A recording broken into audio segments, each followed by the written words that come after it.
Ce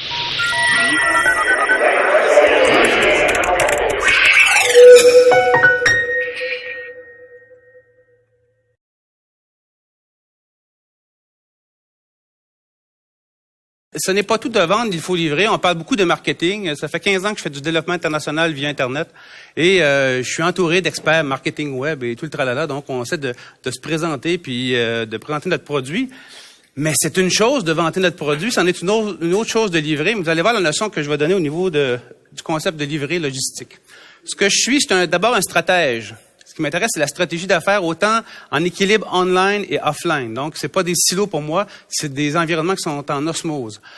Formateur, parce que j'aime transférer de la connaissance et par expérience, j'ai commencé à m'intéresser à transférer de la connaissance pour mes clients, puis des clients formés, c'est des meilleurs clients. Donc, j'ai du plaisir à travailler avec eux. Conférencier à l'occasion, en développant des affaires numériques internationales. Donc, vous allez voir la nuance que je vais faire entre le local et l'international tout à l'heure. Ce que je fais, c'est reprogrammer le GPS des chefs de PME et des leaders pour générer le maximum de valeur dans le minimum de temps. Bon, GPS, ça veut dire gens, processus et systèmes. Dans cet ordre-là, je vais vous revenir avec l'importance que ça a dans la partie, dans la section de séquence d'analyse et d'implantation. Et depuis 96, ce qui me passionne, c'est trois choses. D'abord, partager, qualifier et transiger. Partager pour ajouter de la valeur. Qualifier parce que j'aime pas perdre mon temps, naturellement. Donc, j'aime me tenir avec des gens où on s'apporte mutuellement. Et transiger, c'est ce qui m'intéresse. Donc, la transaction et la conclusion d'une relation avec lesquelles les deux parties ont un intérêt à poursuivre. Complètement à votre droite, mon frère Sylvain, mon père Lucien. Sylvain, il a la double nationalité française. À Orléans, on va le visiter. Et elle va offrir à mon père une bouteille, je m'appelle Luc Gendron, du domaine Gendron. J'ai voulu connaître c'était qui le vigneron. Le vigneron, il est en plein centre et j'y ressemble plus que je ressemble à mon frère et à mon père un côté de l'autre. On était en 2008. Je retourne le voir en 2009 avec ma chérie. On passe 2 jours magnifiques. Ils sont venus passer 3 semaines l'année passée. OK? Lui, sa femme, ses 2 enfants, son neveu. 3 semaines, pas ça de tension. Il s'est établi une chimie absolument géniale. Et il fait des vins. C'est un vigneron de la région de Vouvray. Donc, si vous connaissez les blancs, les bulles de Vouvray sont excellent. C'est un des plus médaillés là-bas. OK? C'est un vigneron de 5e génération, donc quelle n'est pas ma fierté d'offrir du gendron à la maison. Et naturellement, on a cliqué solide l'été dernier. On a passé 4 fois pour des frères, 2 fois pour des jumeaux. Et le pire, c'est lorsque ma mère s'est adressée à Philippe, ça lui a pris 15 secondes pour réaliser que c'était pas son fils. Fait que là, on s'est posé des questions, voir si nos pères avaient voyagé dans les années 60, mais là, c'est une autre histoire. Évidemment, Philippe, on a parlé d'affaires. Il voulait dire que tu t'intéresses. Est-ce que tu voudrais m'aider dans la commercialisation numérique de mes vins? Oui, mais naturellement, donc j'ai les ressources. Sauf que sa chérie Danielle, elle en a là au niveau de la comptabilité, là, OK? Dans le volume. Donc, même si je mets les meilleurs experts de mon réseau à améliorer sa stratégie d'affaires numériques, je lui rends pas service. Donc, actuellement, j'ai dit à Philippe, est-ce que tu me fais confiance? Oui, c'est correct. Fait qu'on est en train d'imaginer une stratégie où la commercialisation de ces vins on va automatiser plusieurs processus en même temps. Donc, c'est non seulement sur son site de commerce numérique, mais naturellement sur son logiciel comptable, sur les plateformes de gestion logistique et sa pénétration nord-américaine, je vous le donne en 1000, on va expérimenter du côté d'Amazon Fresh, la division des produits frais de sa côte ouest américaine pour l'instant. Donc, on n'ira pas via des réseaux traditionnels, on va aller directement sur des réseaux numériques. Ben, pour faire ça, il faut structurer ce que j'appelle son GPS, donc son efficacité logistique. Depuis 15 ans, j'ai fait beaucoup d'expérimentations, puis une qui m'avait beaucoup marqué, c'est un test que je faisais avec une PME. On avait 3 conteneurs à vendre, c'est du plastique recyclé. Donc, sur une plateforme qui s'appelait Camp Connect à l'époque, en 3 semaines, je suis tombé en relation directe avec l'acheteur en chef chez Owens Corning. Vous allez comprendre que je suis beaucoup plus dans le B2B que dans le B2C, mais on peut l'adapter sans aucun problème. Ben, je reviens, j'étais en contact avec l'acheteur en chef. J'avais son adresse, son téléphone, son courriel. Mais si j'étais pas passé à travers campconnect.com, qui est une plateforme qui existait depuis déjà quelques années et que j'observais depuis un certain temps, elle n'aurait jamais accepté d'entrer en relation avec moi. Donc, effectivement, ça fonctionne très bien, 3 conteneurs, mais le chef de la PME, je pense qu'il était un petit peu inquiet, a vendu 2 conteneurs sans me le dire, il en restait 1 disponible. Et ça a pris 2 semaines à ouvrir les comptes avec Owens Corning. On s'entend, là, c'est une grosse société. Là. Ce que Owens Corning voulait, c'est 5, mais par mois.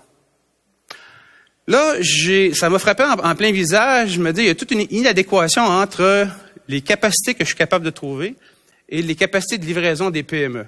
Puis longtemps, je me suis posé la question, qu'est-ce que je fais à travers ça? Parce qu'il y a l'Internet, l'environnement numérique nous permet de rejoindre des marchés beaucoup trop grands pour des PME. Donc, est-ce qu'on oublie ça ou on s'organise? OK. Au niveau des concepts, deux concepts qui sont importants, puis je vais peut-être changer certains de vos paradigmes. Internet, c'est une toile qui menace les intermédiaires sans valeur ajoutée. Et je m'explique. Internet, ça fait plus de 50 ans que ça existe. Ça a été pensé que s'il y a un bris de communication entre deux points, on est capable de rejoindre l'autre point d'un autre chemin. Appliquez ça en affaires maintenant. OK, quand on a commencé une quinzaine d'années, les pseudo-passionnés, on échangeait, puis on se disait que c'était pour faire sauter les intermédiaires, purement et simplement. Ce qui n'est pas le cas. Ça fait sauter les intermédiaires qui ajoutent pas de valeur. Donc, si l'intermédiaire, quel qu'il soit une personne, soit un processus, un système ou une entreprise, si elle n'ajoute pas de valeur, elle est menacée de disparaître. Donc, puis l'Internet, pour moi, c'est pas un média, c'est pas un outil. Le blog est un média. À la limite, Facebook peut être un média. Twitter peut être un média, mais Twitter, je m'en sers comme environnement de veille stratégique. Je m'en sers pas pour faire l'autopromotion, je m'en sers pour réseauter avec mes passionnés, mes complices. C'est un environnement de communication entre les gens et les systèmes.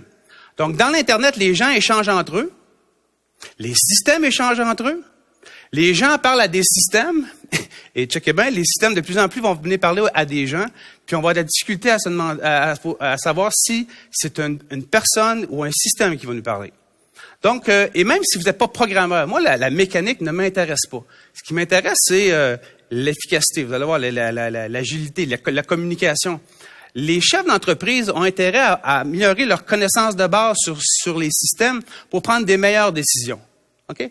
Bon, la logistique maintenant. La logistique, ça ne se résume pas à prendre un produit du point A au point B.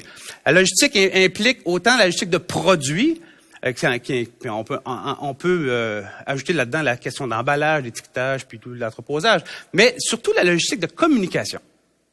Qui dit logistique de communication, c'est logistique de données et de documentation. Et à ce moment-là, au niveau de la logistique, on se rend pas compte de la puissance que ça a dans un environnement numérique. Et ça, dans la logistique, on parle du point d'origine au point de consommation. Donc, si vous êtes en business to business, vous avez intérêt à avoir toute la chaîne d'approvisionnement. Parce que ce qu'on va chercher à assurer, c'est l'intégrité de l'ensemble de la chaîne, pas juste de votre portion transactionnelle. Donc, si vous êtes en business to business, vous avez drôlement intérêt à voir ce que le consommateur final fait comme comportement parce qu'il va influencer l'ensemble de la réaction de la chaîne d'approvisionnement. Et son comportement d'achat peut faire en sorte de vous renforcer ou vous fragiliser. Donc, n'oubliez pas qu'on est toujours un maillon de la chaîne. Puis une chaîne est toujours aussi forte que la plus faible de ses composantes. OK.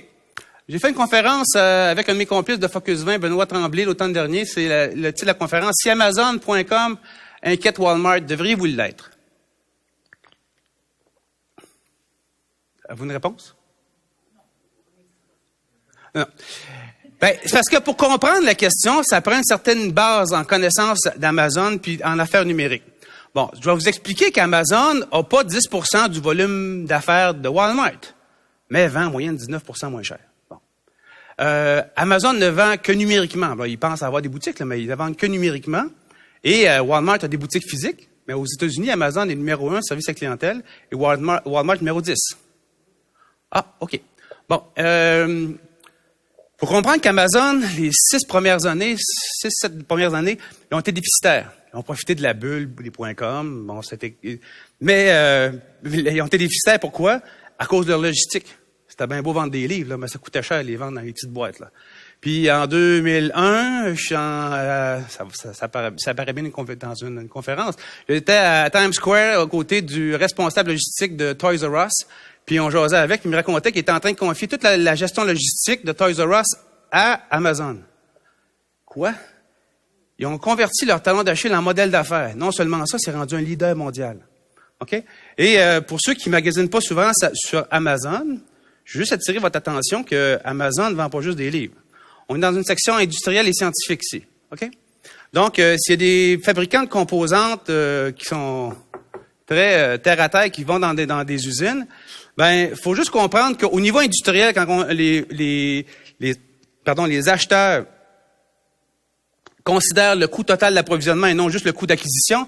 Dans certains cas, vont préférer utiliser les API, les Application Programming Interface d'Amazon, même si le coût d'acquisition est légèrement supérieur, mais le cycle de commande va être extrêmement réduit. Donc, ils vont y gagner énormément. Donc, j'avais fait l'exercice à Drummondville.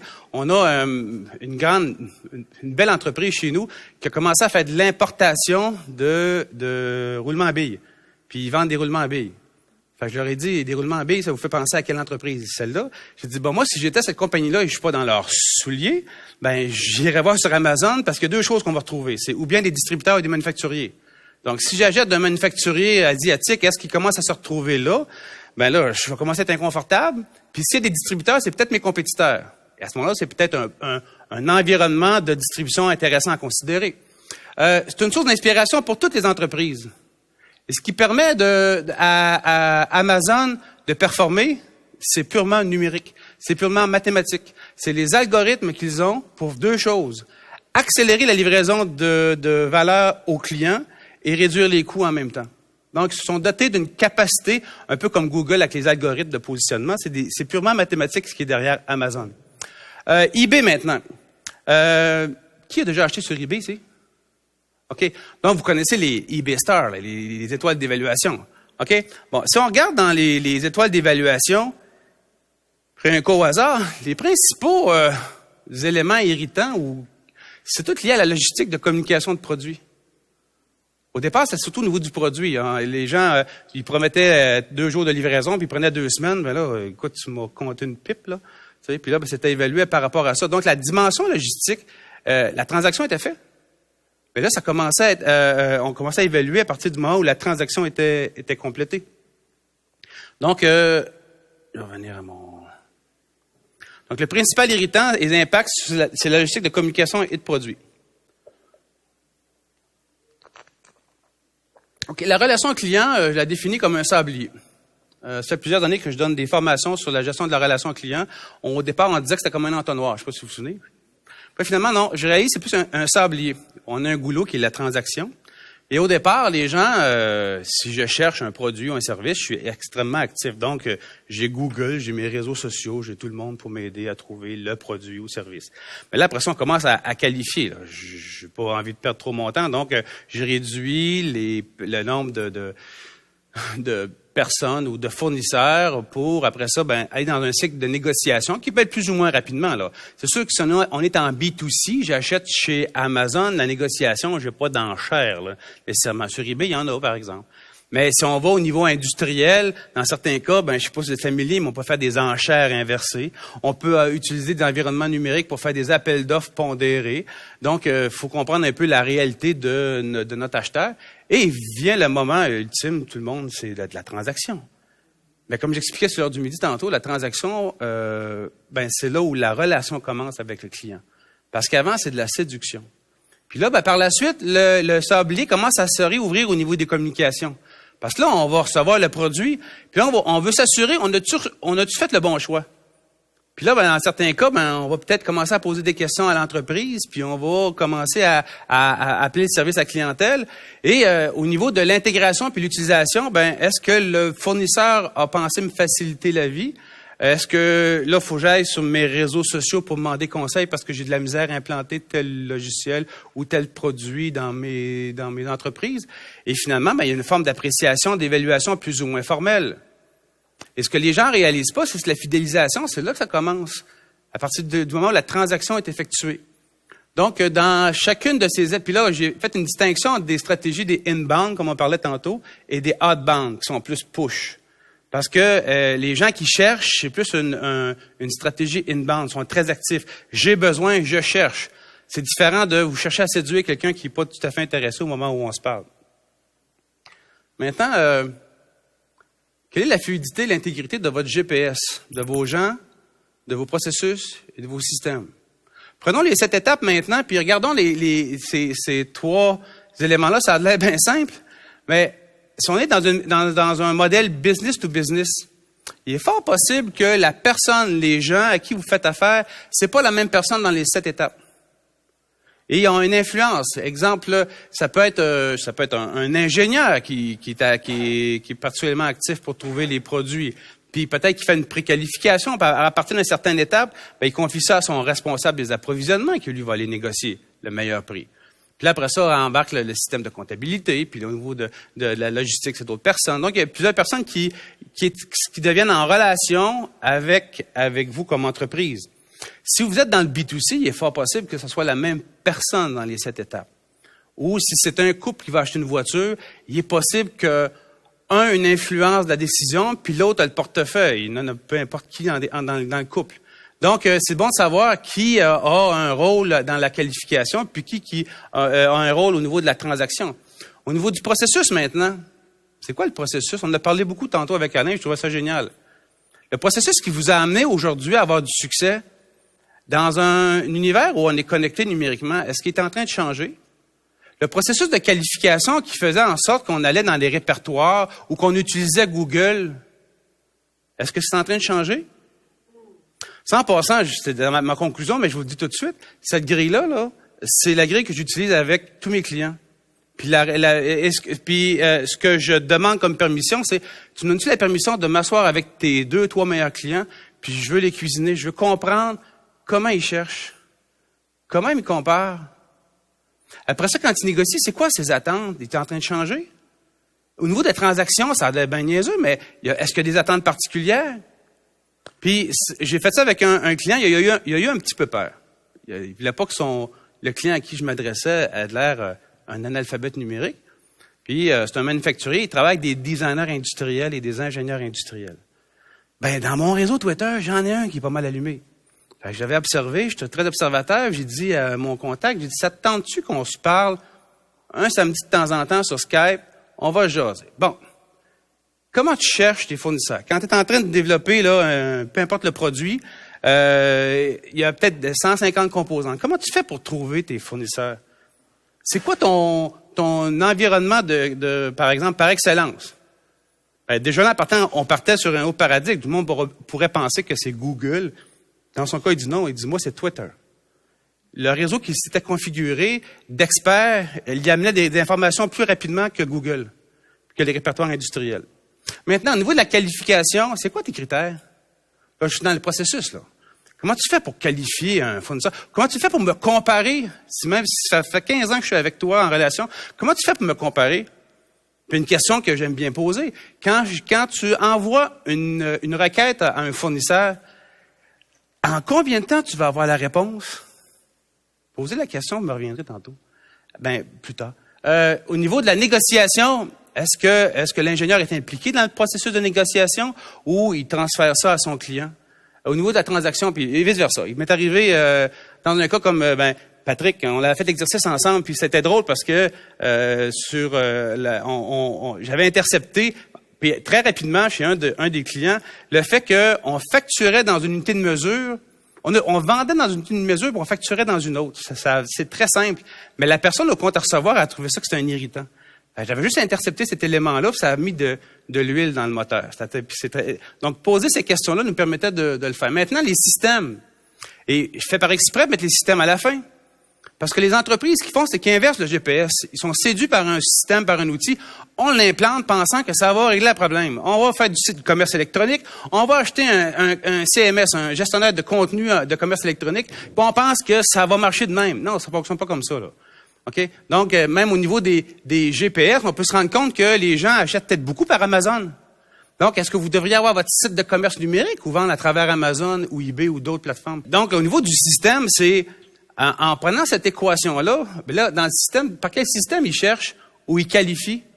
L'autre jour, il y a un réseau à Montréal bien intéressant, c'est des passionnés, c'est un e-commerce camp qu'on appelle. Donc, c'est des gens, on est 35 passionnés en commerce numérique, et c'était la soirée sur les comparateurs de prix. Ah, intéressant, des outils de comparaison de prix. Ah, moi, je pensais que les outils de comparaison de prix, c'était uniquement intéressant pour la négociation, de trouver le meilleur prix. Non, ça sert aussi pour trouver le produit. Parce que les comparateurs de prix ont intégré de multiples catalogues numériques. Donc, ça simplifie le processus de recherche, pas juste de négociation. Donc, même des gens, au lieu de prendre Google pour trouver un produit, vont prendre des comparateurs de prix. Ah, c'est intéressant, c'est une façon de voir les choses différemment. Donc, gens, c'est ça. Pour moi, les gens, c'est la culture, les valeurs, les attentes. Dans la pyramide de Maslow, ses besoins sont situés où? Son savoir lire. Qu'est-ce qu'il connaît des affaires numériques d'Internet? Ses savoirs et ses habitudes en communication numérique. Maintenant, au niveau des processus, c'est les relations entre les gens et les systèmes. Entre les gens entre eux, entre les systèmes entre eux, mais entre les gens et les systèmes aussi. Et finalement, les systèmes, c'est ceux que vous avez, ceux de vos partenaires, ceux qui sont dans le cloud, ceux qui sont mobiles. Et c'est une séquence d'analyse et d'implantation. Quand j'interviens dans une entreprise, c'est toujours cette séquence-là. Je m'intéresse d'abord au chef. Parce que la culture du chef influence l'ensemble de l'organisation. Donc, c'est quoi ses valeurs, ses habitudes? C'est jamais transiger sur Internet. Ça va être difficile après ça d'établir une stratégie. Donc, ce GPS-là, il me sert également pour ça. Et c'est le petit sondage que je vous propose. C'est un bit.ly/ETAC. Ceux qui sont connectés, je vous donne 2 minutes d'aller sur Internet puis de répondre aux 5 questions qui sont là juste pour le fun, ceux qui ont Lorsque vous transmettez un courriel à un parent ou un ami, dans quel délai souhaitez-vous recevoir une réponse? On a 24, 48 heures, moins de 24 heures, 1 à 4 heures. Maintenant, lorsque vous transmettez un courriel à un collègue, on est moins patient. OK? Plus en moins d'1 heure, 1 à 4 heures. Maintenant, si j'envoie un courriel, puis je fais par exprès de dire courriel, le canal de communication, à un client, dans quel délai souhaitez-vous recevoir une réponse? Donc, 4 à 8 heures, en 24, 48 heures. Donc, on est quand même relativement patient. Ça envoie ça à un fournisseur, 1 à 4 heures, plus de 48 heures, je trouve qu'il y a des gens qui sont très patients. OK, généralement, quand on est en mode fournisseur, on va avoir la réponse un peu plus rapidement. Et je me suis amusé, pour la première fois, je posais la question, quand vous envoyez un texto à un parent ou un ami, dans quel délai voulez-vous recevoir une réponse? On est en termes de minutes. Ah, OK, délai de réaction. On en parlait tantôt avec l'atelier d'Alain. La vitesse de réaction. Il y a 15 ans, on se posait la question en combien de temps on voulait recevoir la réponse, puis ça va de plus en plus rapidement au niveau de la vélocité. Il y avait un article qui est sorti peut-être une semaine sur... ils ont sondé les usagers de Facebook et leur niveau d'attente, c'était à 24 heures. J'ai vu ça sur Twitter, ma réaction c'est de dire qu'ils sont patients. On est dans un monde numérique, puis Facebook va répondre en dedans de 24 heures. On va s'attendre à une réponse peut-être plus rapide. Et les textos, souvent, je fais l'exemple, les ados ou les gens qui sont ensemble, ils textent, des fois c'est en termes de millisecondes qu'ils veulent avoir la réponse. Au bout d'une minute, ils n'ont pas de réponse, puis ils se disent, ils m'aiment plus, là, tu sais. Fait que là, il y a une question d'attente par rapport à le temps de réaction. Ce qui m'amène à vous parler de l'éloquence du silence. OK? Le silence, pour moi, est le critère de qualification par excellence depuis 15 ans que je suis dans l'Internet. OK? Le langage est source de malentendu, mais le silence, c'est source d'interprétation. Et ça peut signifier plusieurs choses, dont l'intérêt du récepteur en fonction de celui qui expédie la requête. Soit de l'intérêt de la personne ou du sujet. Il veut pas faire avec vous, vous êtes trop petit, vous allez voir, les délais vont s'allonger, ils perdront pas de temps avec vous, là. La capacité de conclure directement, son niveau d'autorité. Vous lui posez une question qui demande à pouvoir répondre sur le champ. Vous allez voir s'il y a le niveau d'autorité pour le faire. OK? L'autre, son niveau de connaissance et de maîtrise. Il se prétend un expert des produits que vous voulez distribuer là, à l'international, chercher des fournisseurs. Là. Bon, si vous connaissez le produit, vous lui posez une question très précise sur une spécification liée à un test en laboratoire reconnu mondialement. Si effectivement il connaît son produit, il va vous répondre comme ça. Sinon, il va commencer à bégayer. Vous allez voir ça. Sa familiarité au langage ou au canal de communication. J'avais écrit ça à l'époque, ça fait 15 ans, parce que je suis très rapide à la méthode sur un clavier. Donc, je me suis dit, si j'écris à quelqu'un puis il tape au doigt, ça va y prendre un petit peu plus de temps, naturellement.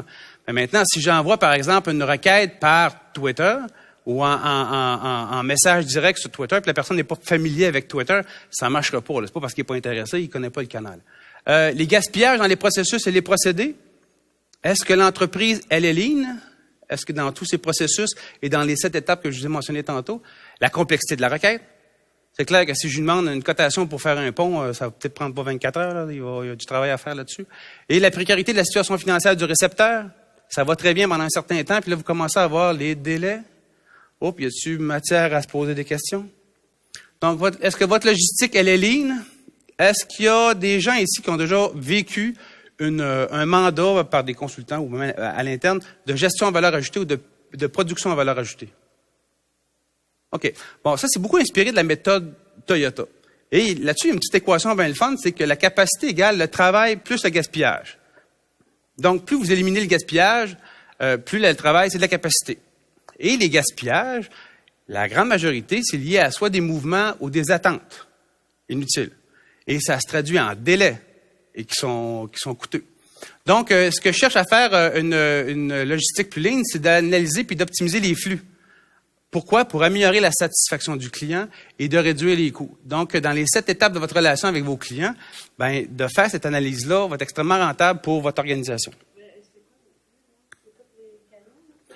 C'est le flux entre la requête et la livraison de la valeur. Donc, on a surtout commencé ça à faire de l'optimisation de procédés au niveau manufacturier, par exemple, du début du cycle jusqu'à la création du produit fini.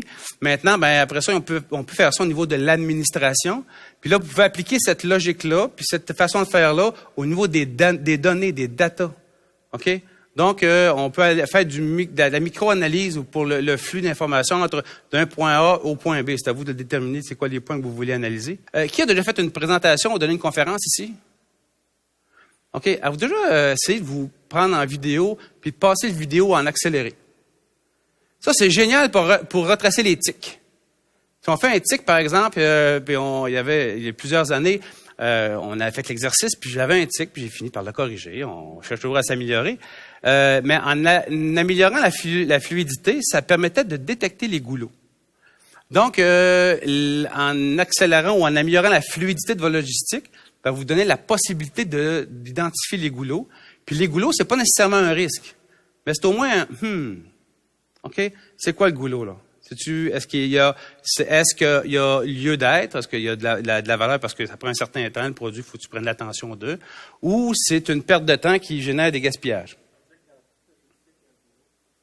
C'est rare que c'est un flux parfait tout le temps, là, tu sais.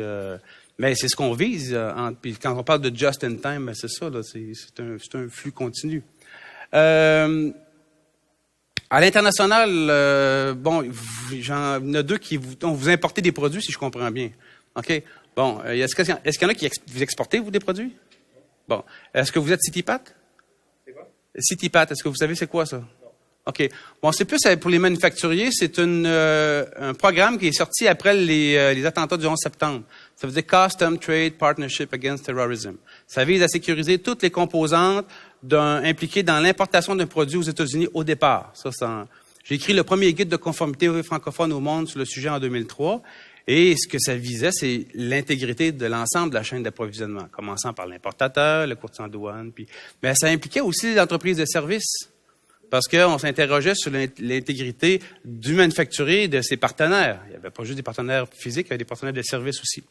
CityPat a donné naissance en 2005 au SAFE. C'est le CityPat international de l'Organisation mondiale des douanes. J'étais à Bruxelles en 2005 lorsqu'on a lancé le programme. Et lorsque les Européens mettent le doigt sur un programme, ils ont l'avantage ou la particularité d'ajouter un élément de rigueur. Et j'ai trouvé ça bien cute, ce qu'ils ont fait les Européens à l'époque. Déjà, OK? C'est d'établir d'ajouter une condition d'accès, c'est-à-dire il fallait que l'entreprise soit conforme au niveau douanier pour pouvoir y accéder, puis en même temps d'établir une concordance entre les flux financiers et les flux logistiques. Ce qu'ils voulaient, c'est d'assurer l'intégrité et d'éviter d'éliminer le commerce au noir. La SOX, la Sarbanes-Oxley Act, c'était mis en place après les scandales de Enron. Ça visait à établir la concordance entre les flux financiers et les flux de données pour éviter que les actionnaires s'en mettent plein les poches puis qu'on puisse tracer ces éléments-là. Donc, la traçabilité des flux est un élément qui prend de plus en plus d'importance. Ce qu'on vise, c'est l'intégrité des GPS de la chaîne d'approvisionnement, des gens, des processus et des systèmes. Donc, et à travers tout ça, d'identifier des goulots. Puis, je sais pas si ça vous tente, mais je suis pas sûr que ça vous tente d'attirer l'attention des douaniers dans le processus. OK? Donc, l'intégrité, ne le dites pas, prouvez-le. Donc, ce qui est important, c'est de le mesurer, d'être capable de tracer. Et la traçabilité à des fins de sécurité, au départ, peut servir à d'autres fins au niveau, d'exemple, de la consommation de produits éco-responsables. Et à ça, je fais référence à la Sustainability Index de Walmart, qu'ils ont mis en place il y a quelques années, ce qui vise à, lorsqu'on achète un produit, dire, il y a tant de fournisseurs. Là, c'est imparfait. Mais l'intention est, lorsque le consommateur achète, il y a une idée de l'impact environnemental de l'ensemble des membres de la chaîne d'approvisionnement. Maintenant, l'intégrité dans un environnement numérique, quelles données, puis ça va plaire à Jean-François, quelles données statiques et en flux continu devez-vous cibler et analyser pour ajouter vos GPS, vos gens, vos processus et systèmes? C'est quoi les données qui sont sur vos bases de données, mais aussi qui circulent de façon continue sur Internet? Disposez-vous de systèmes d'intelligence numérique pour détecter, pour mesurer et pour analyser la fluidité et l'intégrité de vos GPS? Puis finalement, dans quel état votre GPS en conformité douanière? ACE, c'est Automated Commercial Environment. C'est une espèce de carrefour numérique américain qui, tout ce qui touche à leur commerce rentre à l'intérieur de ça, numériquement. C'est une juste de belle place pour installer des algorithmes pour détecter des goulots au niveau d'intégrité. Donc, on a intérêt comme entreprise à avoir un GPS intègre avant d'être trop performant dans ces environnements-là. Et quel est le niveau de fluidité et d'intégrité de vos transporteurs physiques et numériques? Vous pouvez pas dire, c'est pas de ma faute, là. Vous êtes responsable de vos décisions. Donc, même si vous faites vous envoyez par courrier ou par LTL, ou si vous utilisez des transporteurs numériques, dans quelle mesure ils gèrent leur intégrité et la sécurité de vos informations? Et la question que je donne toujours à mes enfants, dans la vie, on ne livre que deux choses, des résultats ou des excuses. Donc, livrez-vous majoritairement des résultats ou des excuses? Donc, quel est le pourcentage dans les 7 étapes de respect de vos promesses de livraison? Prenez 7 étapes et essayez de voir dans quelle mesure vous respectez vos promesses de livraison. Les vendeurs sont très bons pour conclure une vente. Puis des fois, ça donne la pression sur l'ensemble du GPS de l'organisation pour pouvoir arriver dans le temps qu'il avait promis nécessairement. Quelle est votre capacité de tracer, de visualiser, d'optimiser votre logistique? Est-ce que vous pourriez, par exemple, utiliser les algorithmes d'Amazon à votre profit? Et permettriez-vous à vos meilleurs clients de vous attribuer une eBay Star dans les 7 étapes? Alors, il y a le courage de permettre dans votre environnement, de dire à vos clients de vous noter. En conclusion, la fluidité et l'intégrité logistique, c'est des facteurs de satisfaction pour les clients, de rentabilité pour les entreprises. La logistique des données numériques dans votre sablier est plus importante que la logistique de vos produits. Ça demande une réflexion stratégique. Puis souvent, le truc que je vous donne, c'est de vous asseoir avec vos meilleurs clients. Ça va être des gens qui vont vous donner des pistes d'amélioration. Prendre le temps d'analyser, de suivre le GPS de vos meilleurs clients actuels dans les 7 étapes. Et vos silences, même numériques, sont plus éloquents que vos paroles. Êtes-vous capable de les détecter? Merci.